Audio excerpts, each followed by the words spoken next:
Alright, welcome to today's video. Today we're building a trunk, and this is my 1952 Dodge Coronet.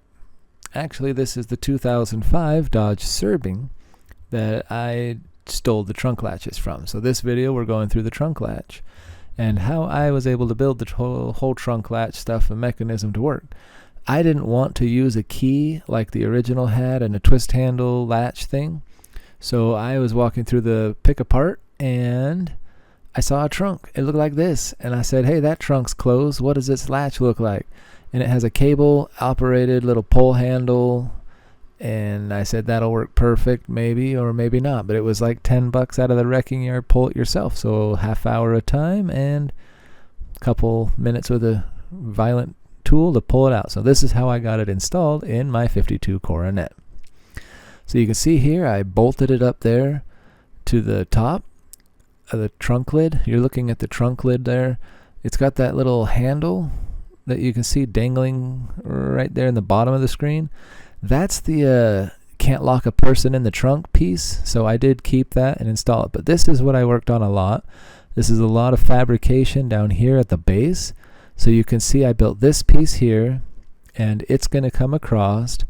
I couldn't find any of my videos of what it looked like right before this, but it had a lock mechanism that came down in here, and then it latched, and I'm switching it to a different style. Let me show you a little better with the light. You can see down there's a hole. That's a natural design drain because it drains the water out so it doesn't sit and rust, which means this spot was rusted anyway because it's an old car full of rust. You've seen the videos. It's rust. Rust. So I got this piece fitted. I think it looks pretty good. I gotta make sure I put it in here, tack it in, start figuring out all my angles. I gotta build a bottom piece for it that will weld down to the base. And I gotta make sure this all fits together really nice, which I spend quite a bit of time on this. This is a couple days of work because I want my trunk to lock, latch, and not do anything bad. So that's also why I wanted newer stuff. I knew they were reliable. So I'll use this backing plate here, and it'll go underneath so you'll never see it, but it'll be ready to go, drilled out, tapped, and it'll be solid. So now let's get on to a little more of the fabrication side. So I gotta take that piece and put it in there a little better and build the bottom piece. So it was raining when I did this, so I took some of my youthful fort building in the house with blankets and books, used some clamps and a giant tarp to make my shop bigger. Now you can see I have the plate for the bottom to go to the top. It's all magnet and clamped in place.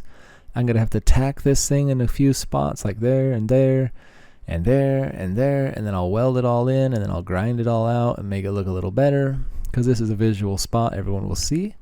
And so I got to work this whole thing together, get this piece done, and once I get this done, then you got to work on the inside. So I'll smooth this out so it matches and looks good. Kind of grind and smooth and butt weld, and hopefully it works out right. So I got a lot of work on this little fabrication stuff until I get to the same day. Still raining. I got my fort up, but I primed the piece because it looked pretty decent, and I primed the heck out of down there to make sure that it stops a lot of the rust. Hopefully it rides the paint out and not other stuff. But yeah, so I do prime my stuff where it's buried. I tried very hard to build a car that's not rusty. It still will be, but you know, I live in Arizona. It should last a while. So I let this dry while I go to lunch, and I come back and weld on it, which probably ruins half the primer anyway, but you know, you gotta at least pretend to care and try.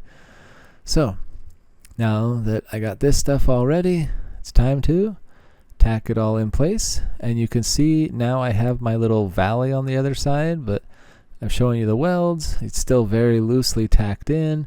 It was super hot. I think I burnt myself when I did this. But you can see in the back now there's a little tray, and then you can see I have the backing plate in there, and my bolts go right in. That will hold my, I don't know what that thing's called, latch? Striker? I don't know. Whatever. If you know, let me know. Because you know I don't know. But yeah, so I got to weld this whole thing in. I still got to drill some holes in it, because what's the point of a drain underneath if it doesn't drain through here? So I'll drill some holes, I'll get some stuff done, I'll get it tacked and welded in. But you can see how I built the box. It's kind of ugly. I think I ground it a little bit more, but probably not. But yeah, so that piece will sit in there real decent, and I can work it all in, grind it, and it'll look like more like this. So there it is, ground primered a little bit better, looking good, holes drilled in it for the water to come out. And I get super excited because it's starting to look right. But now you gotta figure out how to put the striker on there, and how do you test the trunk, how do you make sure the lid closes, how do you, oh, there's so many questions. But it's starting to look more like a car. I got my latch all ready to go, and I gotta put a popper. So I ordered poppers. I'll show you those in a few minutes, but I'm going to put one right here because you want a little pressure on this. So one, it doesn't rattle. The rubber will help with that, but you also want it to pop and lift itself up. So I think the striker will hit there, or the popper. Well, let's see. So now you get to see me. You ready? Hi, this is me. I'm voice-overing myself so it looks off, but this is inside the trunk, and you have to be inside. I'm using the safety don't kill a person trunk latch thing. Yeah, pushing up with my head, pull the latch, and guess what? My trunk opens and my trunk latches. It opens and it latches. And I'll probably do this a whole bunch, because you know how exciting it is when you steal something out of a car that doesn't belong in the new car. And it works, but only with my head pressure. So this is the popper. They're for like shaving your door handles, and you put a popper on it so that when you push the electric release, it pops the door open. So I'm going to put it back in here somewhere. I don't really know yet when I'm talking in this portion of the video, but it's going to go over there. And then you can see me trying to push it down on the side. Hopefully I turn a little. Come on, turn. There it is. So I got to push it down, and then it just pops back up. The little spring-loaded mechanism you bolt onto stuff. So I got to figure out this whole thing. Yes, I am in my trunk. It's enormous, but yeah. So I open and close this thing several times. You can see the latch wiggling in the camera. That's the handle you have to pull. So if you're ever locked in my trunk because I kidnapped you, just pull the lever and it'll let you right out. My kids had a ton of fun playing in the trunk as I locked them in there a few times, just so they could like pull the lever and get out and giggle. And it was not as creepy scary as I just made it sound for the whole world to hear that I locked my kids in the trunk of my car. They could have got out. They could dig through the front. But yeah, so I got the latch done. It's starting to look good. Everything's fitting pretty decent. So I think. And I'm 6'2". I love the 50s. Look how big this trunk is. Like, I fit in there half decent. Not anymore with the spare tire, the speakers, and all the other junk I have in my trunk. You know, junk in the trunk. But, all right, back to the latch stuff. So here we go to building. So you can see right here is where the striker hit. And there's nothing to hit. So I've got some issues I got to resolve here. And when I resolve these, I got to make sure I fix it. I'm thinking to put like a little tab there or something that pops out but not too much so you don't hit other stuff. Lots of thought going into this. Worst part is I had to fix a lot of things that were wrong with it. But once you get going, when you fabricate, you just got to keep going. Don't stop just because it sucks. Fix it and move on. So the latch is in. You can see the popper. It works really good. I was thinking I had to put 2, but 1 popper did a good job. This is the fix. So you see that? That's the little ledge I built. I put some 10 gauge in there, but you can see here I had to cut this thing down. And that was because the door kept hitting, so I couldn't get the trunk to fully seat where it should go. And needless to say, a few fun words and a half hour of grinding. And boom, now you can see the trunk latches, and when you pull it, it pops it up. Hence the popper. And so, yeah, I'm super happy with how that worked. Popper seems to be doing its job, holds tension. You can see there, that's what I had to cut it out for because this bump hit. which I think the original did have a divot right there, but I didn't notice because I don't notice things. But yeah, so the latch is in, the latch is working, and yeah, I got to get the cable run if I'm not mistaken. So now the cable run. So this is the lever I was telling you is buried by the door. So it would normally be sitting down under the seat and door area of the driver's side. So you open the door, reach down, and pull it. So this is my boy holding it. Operate it. You pull the lever. The trunk pops. Ta-da!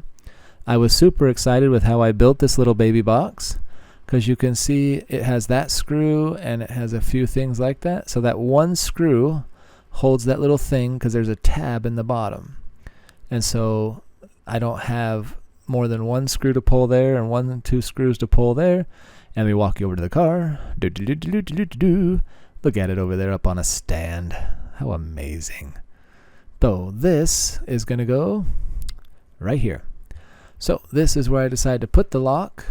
And I get so excited that it's going to go, you know, flush like that, but square and not into where you sit. So it goes right there. So I take the whole thing apart again, and I got to cut a hole, which is super scary to cut a hole into your car. And when I cut a hole into the car, weld a piece back in. So now this is the box welded in. You can see the hole in the bottom. That's where the cable will come through. You can see the cable kind of flopping on the left there.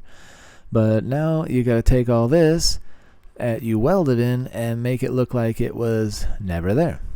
So with it there, you can see I got the trunk, I got everything going. It's looking pretty rough, but not bad. It looks okay. I'm super proud that I did this all myself. I came up with the whole idea. It's kind of ghetto, but you open the driver door, pop the trunk, and it seems to be working so far. So with it there, now I'll show you. I close the trunk, which is super scary because if it didn't work, you couldn't get in. But I've done this about 30 times before I did this extremely decent high quality video. Ready? Now, you can see how much better it looks all ground down. And then pull this lever and right there. That pops my trunk. And the trunk that you saw me close now opens. So that's basically the video. That's my boy in there playing with the spare tire holder size. Got the trunk working. Thank you guys for watching. I hope you enjoyed this video, and don't be afraid of the junkyard.